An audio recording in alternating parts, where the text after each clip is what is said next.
Keep it on the level. Keep it on the level. Keep it on the level. I'm climbing up the. Keep it on the level. Keep it on the level. All right, folks, we're back with another edition of the Red and White Podcast, and let's just get it out of the way. A big collective gasp that was the past weekend.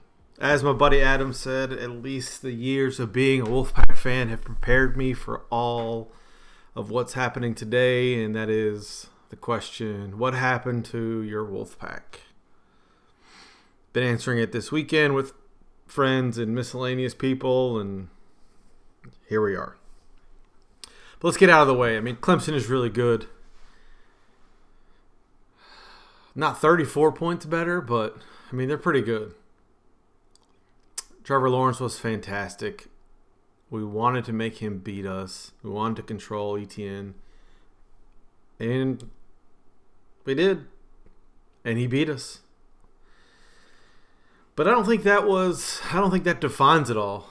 I mean, watching the game, that opening drive, the opening series was a bad sign. But even at 14-0, State was in it. And the real kick in the balls was 14-0, Kelvin Harmon's drop. Finley hits him on, 30, 35 plus yards, in stride, right in the hands. A ball he never, ever drops.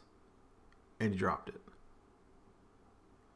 I don't know if he would have scored there, but it was going to be a big play regardless. He was going to get closer to scoring. He was going to get close to scoring. And it just kind of set the tone.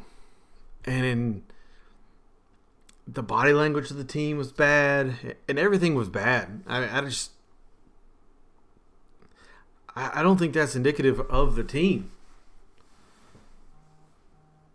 And it was, I don't know. I guess it starts with Finley. I think the fire has to be there. And Phillip Rivers was great, but he endeared himself to State fans by being one of the most fierce competitors ever. On the field, and anything, right? And I think that your team, that's infectious from your team. And I think that, maybe he got some of that from Chuck, because I think Chuck was probably the same way. And maybe Finley gets a little bit of his demeanor from Doran. Here's an interesting Phillip Rivers story, and I can't remember if I've told this before or not. But back when I was in school, and it was right around the same time as Rivers and some of these other guys, we were playing in the intramural basketball championships. And a bunch of little white dudes that could shoot, and we were fine. We made it to the championships, and we ended up playing Phillip Rivers and Willie Wright and a couple other guys. But all I remember that game is we just got slaughtered. I mean, we lost by probably 40 or 45 points or something like that in a freaking intramural game. I mean, we got demolished. And Phillip Rivers was talking so much shit the whole time. Like, to the point where I was like, I hate this guy. But, nobody can hate Phillip Rivers. But after the game, man, I was like, oh, my God. He talks that much shit during a intramural game. Like, he's fired up on a football game. And I think the team doesn't have that right now. They didn't have that Saturday. And it's been 6 quarters of shitty football. You go back to the BC game, and you hope that's an aberration, but they had a bye week, and they come out and they still play like that? I'm disappointed. And I think everybody else is disappointed too. What's weird, though, is I'm happy with the defense. And it's rare that you can give up 41 points and say you're happy with the defense.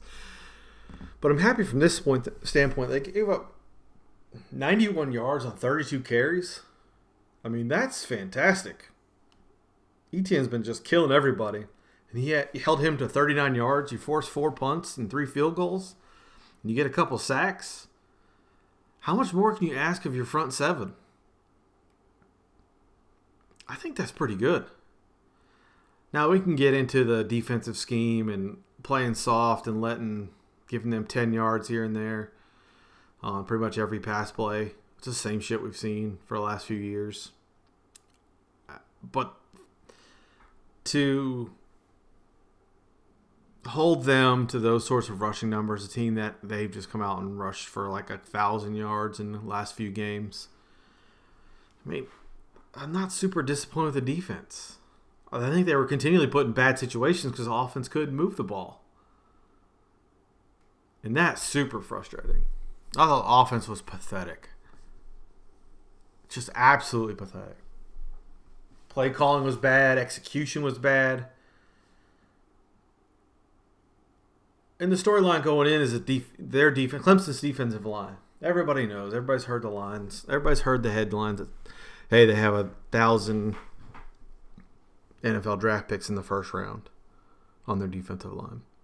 Well, they only got 2 sacks, and one of those was a bad snap, miscommunication, whatever you want to call it. It wasn't on the offensive line. Finley had time. The game plan was bad, and the execution was bad. There was drops. There was overthrows, thrown behind guys. There was no sense of urgency. There was no attack mode. I think that was really frustrating. All year we've been expecting it, right? At least in our heads, and everybody's been saying, all right, we haven't revealed anything. We haven't shown any new wrinkles because we're playing JMU and Marshall and these other teams. They're going to hold it. They're holding out for Clemson. They're holding out for West Virginia. They weren't holding shit out. They looked the exact same. That was frustrating. And coming out of the bye week, Clemson 100% was prepared. They knew exactly what we were going to do and how to counter it. Drinkwitz got schooled by Venables. Schooled. The play calling was awful. The plan was awful. I don't know how many, it's almost as if we never expected them to bring a safety blitz. Man, so bad. And that mentality's got to change. I think that's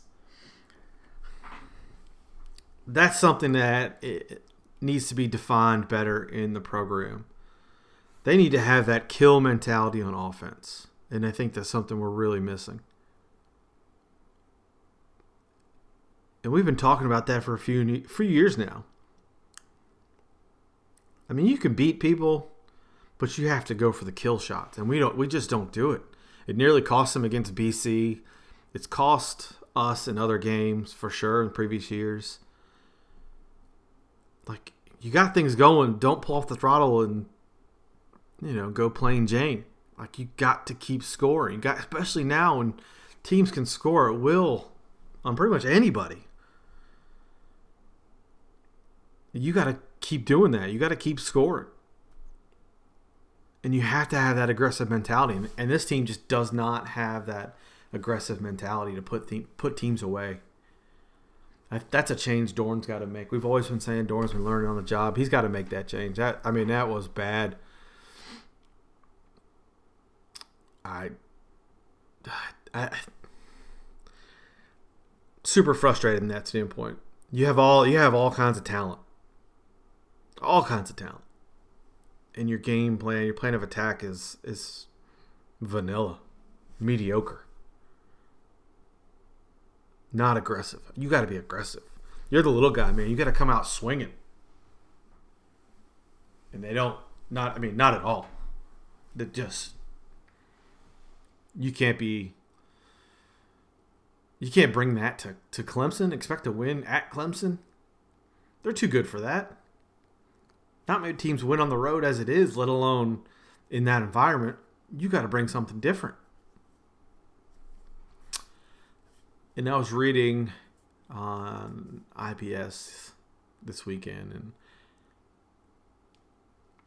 Charlotte Wolf said it best to me.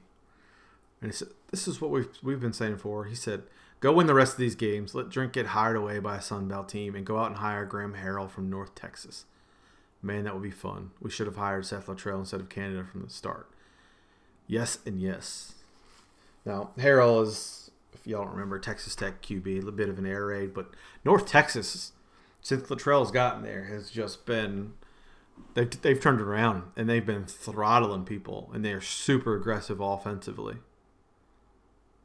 I want that mentality. I think you have to have that mentality. We've said it for years. We were talking about it, the Art Briles situation, right? And, could you bring in a Kendall Briles? Could you bring in somebody like that? And I get the name, whatever, but the point was you can bring in that mentality, that offensive mentality that you need to score. You need to score to win. You need to outscore the hell out of people. And that's what they need. And I would love to see that. I would love to see that change. And I don't want to go air raid. I don't think that's what we need. But imagine what this team with these skill players could do in a more aggressive system. And that's what we all want to see. That's what we all expected to see. See this team put up 40, 50 points with 6th-year quarterback and first rounder at wide receiver position and other talented wide receivers at the position, and 6'7" tight end that coming out of camp everybody was raving about. Like, utilize them. Be aggressive. That's how you're going to win these games. And I don't think that, I'm not saying that's going to change the outcome of Saturday, but it helps change the mentality. And after that first drive, and they were up 14-0, and Harmon's drop, and you're just like, man, you can just see, just deflated. That there was none of that, and that was really, really disappointing.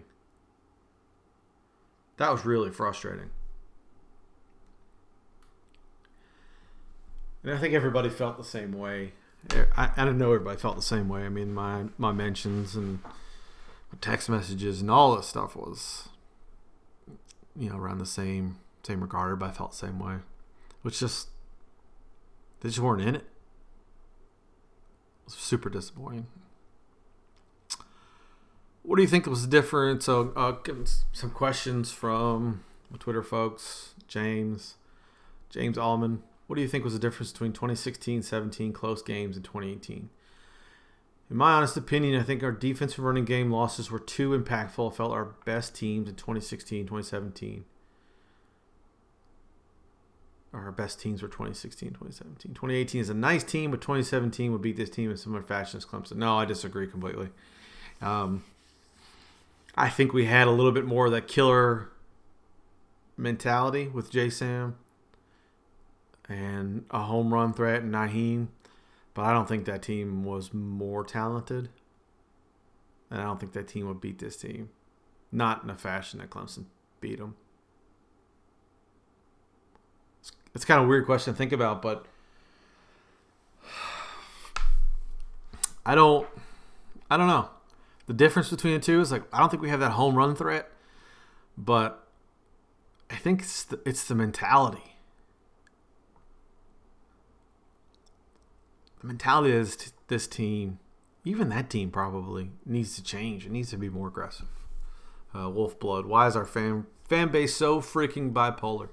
That's the nature of fans. Fan is short for fanatic. You can't expect people to be reasonable. And most people aren't, man. Most people wanted us to go out and be competitive. I don't think that's an unrealistic expectation. And the emotions get the best of them. It happens. I don't think our fan base is any different than anybody else's. I think all fans are the same way. I will say that I think Clemson fans have devolved faster than any fan base I've ever seen. They're not that far removed from being a mediocre program before Dabo. But now, man, they are the shit-talkingest bunch that I've seen in a long time. Even people we've had on this podcast were just There's no, I don't know what it is. Like, you don't remember your humble beginnings. And it's crazy. Like, I don't know.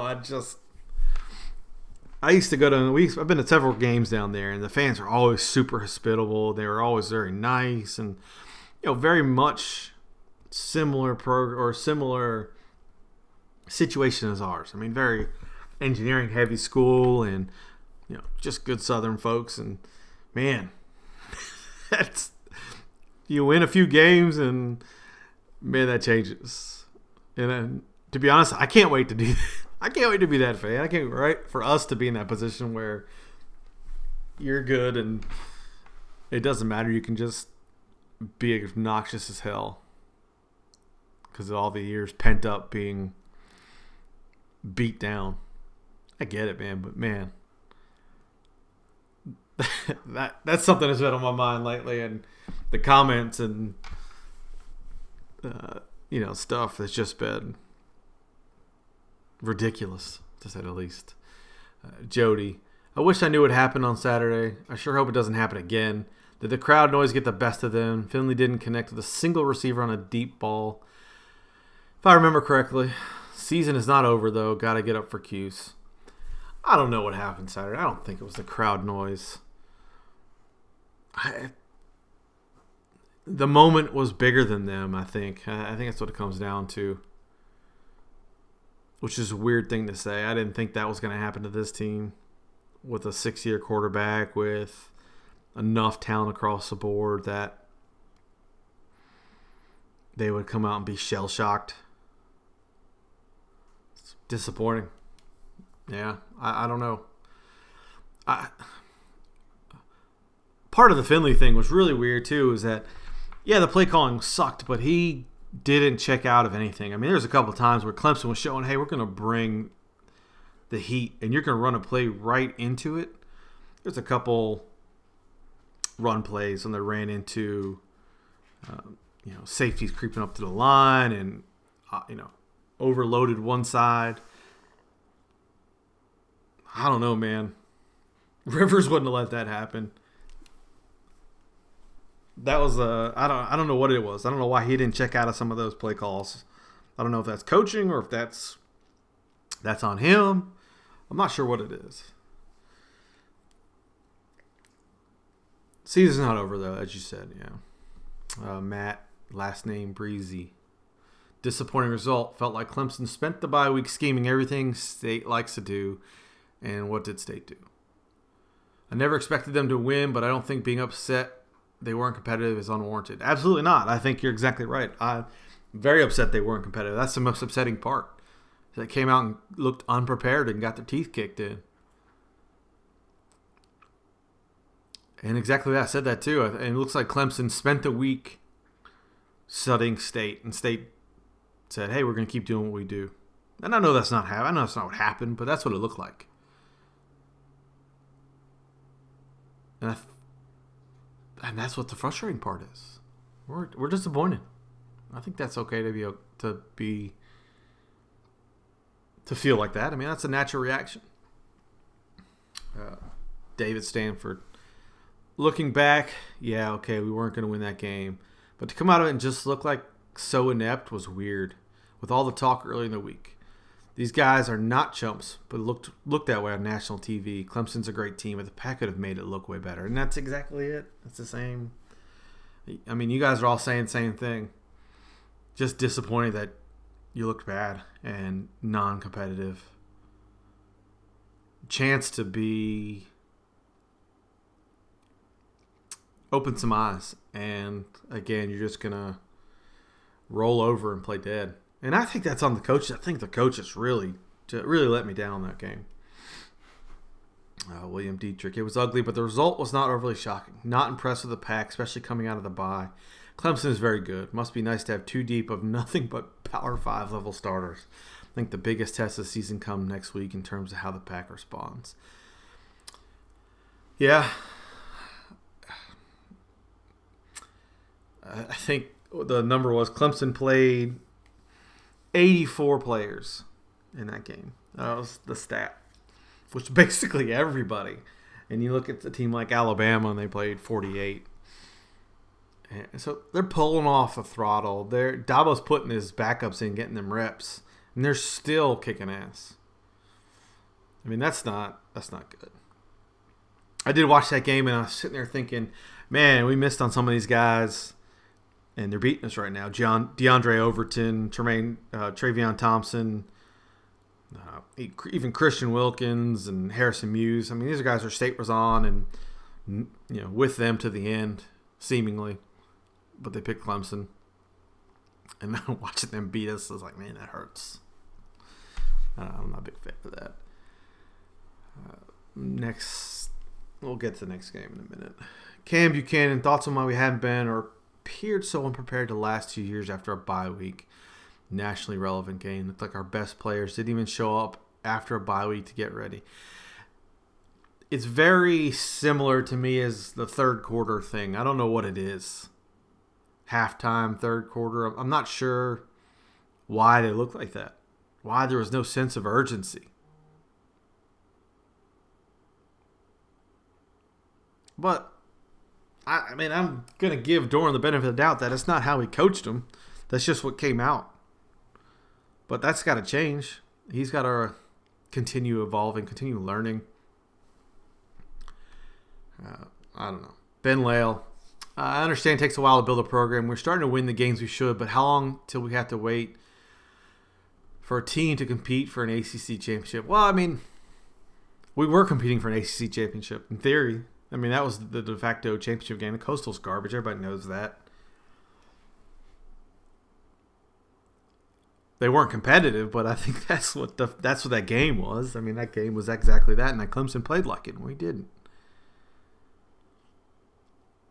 Dr. Biscuit fan.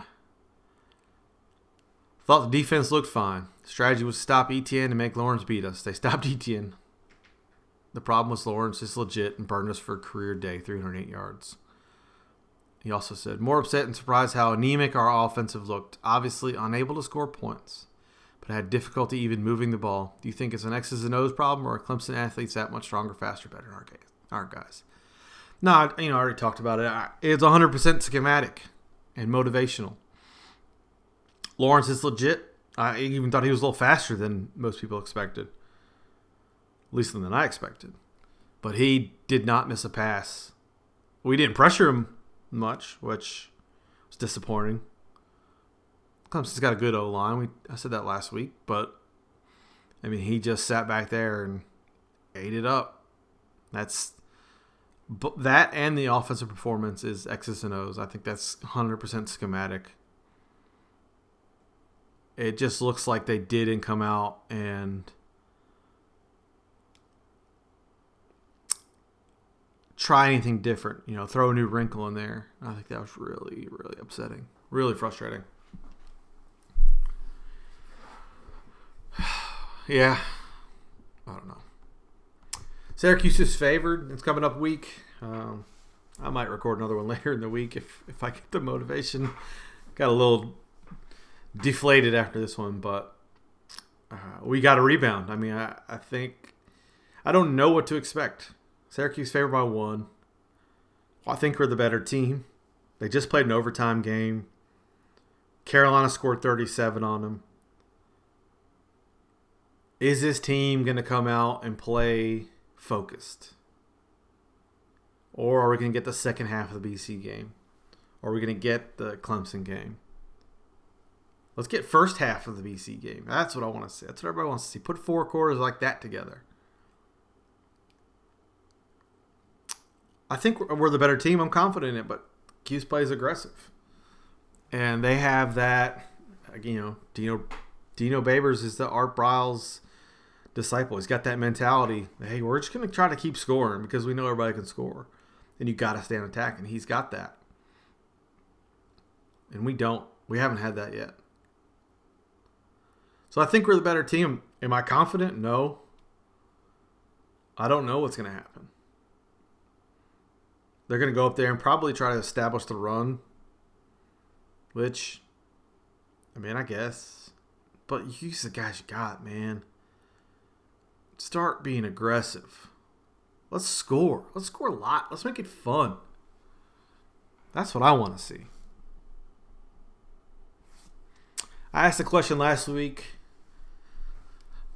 If State finishes 9-3, how would you feel? Would you be disappointed? 9-3 is a hell of a season. And I got a lot of mixed reactions. I mean, understandably so. Because given 9-3 would mean you would lose to... Okay, Clemson we lost to. So you're losing 2 of the next 5 games. Is that right? My math correctly? And those are Louisville, Syracuse, Wake Forest, ECU, Carolina, Florida State. Now, going by name alone, you'd be like, oh, that's tough. But those teams are not very good this year. Florida State's getting better. They're evolving. They're moving forward, which, starting to pay attention. That game's at 3:30, by the way. If anybody hasn't seen that announcement, just came across the Twitters. But yeah, you have to lose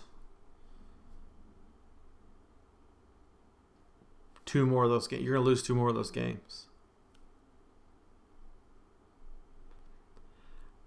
I think you can't be disappointed with 9-3 because hell, that's back-to-back years of 9-3, and in the end, that's what people are going to look at. But man, it would feel a little disappointing given where they are right now. Right? I mean, I think that people would feel that way. That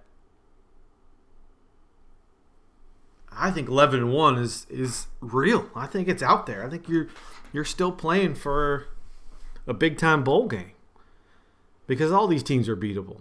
We're beatable too, though. I mean, it's not like we're going to go out there and any of these games are guaranteed. But I think going into the last 6 games, we're a better team than most of them.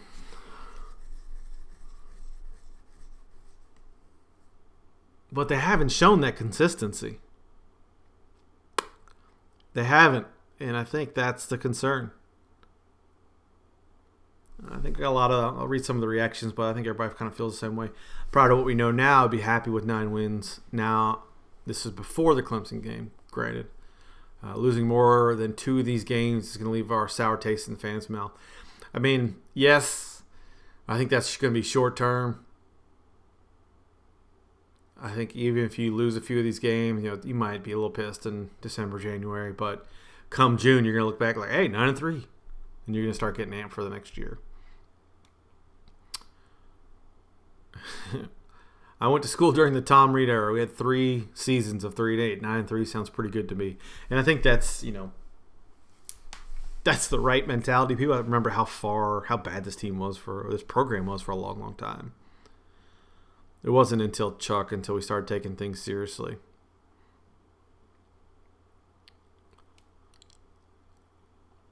9-3 wouldn't disappoint me, but I hope we can break through this year. GT stuff. ST Guff. Sorry, I read that wrong. Seeing how West Virginia isn't on the list anymore, 9-3 would be disappointed with who we have left. 9-3 would be on par with what I thought preseason, considering ECU replacing West Virginia. It'd be incredibly disappointing from where we are right now, but it'd still be progressing the program forward. Haven't had back to 9 win seasons in like the top 25 seasons since Sheridan. Yeah. No one wants to lose, especially the UNC, but 9-3 is a great season for us in almost any year. 10 wins in a regular season, I'd be ecstatic.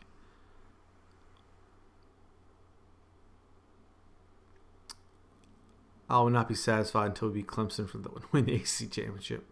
Become a serious playoff contender. Sorry, buddy. We've got a little ways. Anything short of that disqualifies us from being an elite program. Yeah, I don't think we're trying to be an elite program. I think Matt Zemek's article I tweeted out earlier this weekend basically said you need to get to Wisconsin, Oklahoma State, Washington, Oregon level. Right? They're not elite programs. They're really good programs. We're not there yet. That's where you got to get to. So I think hit the brakes on the eliteness. That would be an improvement over the last year, so I'd be thrilled given how much talent we lost. The defense running game, I think being able to improve on last year would be huge. Yeah, I agree. I think you got to factor that in too. You lost a ton of talent, you still go back to back. I think that shows progress. Doran's got to win some big games. I think that's the common thread. Everybody's kind of talking about it. You got to beat some of these good teams, and they hadn't done it yet. I don't think they're not. I think he's gonna do it. I don't know that he's not gonna do it, or that he can't do it, but he hadn't done it yet. And I think that's a bit of the frustrating part. I will say one last thing before I get out of here. That Dustin tweeted out a picture this weekend that Clemson does pass outs. And I forgot his exact reasoning was, or what his exact quote was. But he said his picture was basically pass outs aren't the problem for a third quarter attendance. Like it's a different atmosphere down there. It's a different mentality. And that's what he was getting at. And it is like football is it down there. Football is the reason they go to the games. They like to drink and tailgate, but they're going for the game. And it's still tailgating and drinking is still the bigger priority for a lot of people. And that's the pass out issue. It's not pass outs themselves. It's just that's a symptom of the situation where people want to tailgate more. They want to use it as an excuse to go out and drink and party and whatever. And that's fine. You really fix that by winning. You win and you make games more fun, more aggressive, and people will start coming back in. And people won't leave as long. I think that's part of it too. We're not that far removed from Chuck's, making football important here. I mean, I think a lot of people feel State's a basketball school at heart. I don't think that mentality is impossible to change. It's just going to take a little while. And we're getting there. I think football is becoming more important. But it's a process. Trust the process, as Joel Embiid says. Trust the process. All right, that's all I got. Don't back off from the ledge. It's not that dire. It's not a perfect situation. We've still got a lot of football left. There's a lot to play for. Let's hope that everybody learns from the situation and moves forward and gets better. Let's hope they go to Cuse and kick the snot out of them. I think they can. And yeah, that's all I got. Hang in there. Go Pack.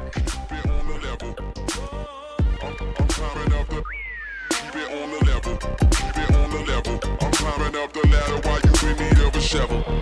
I can do this all day, I can do this all night. I can do this all day, I can do this all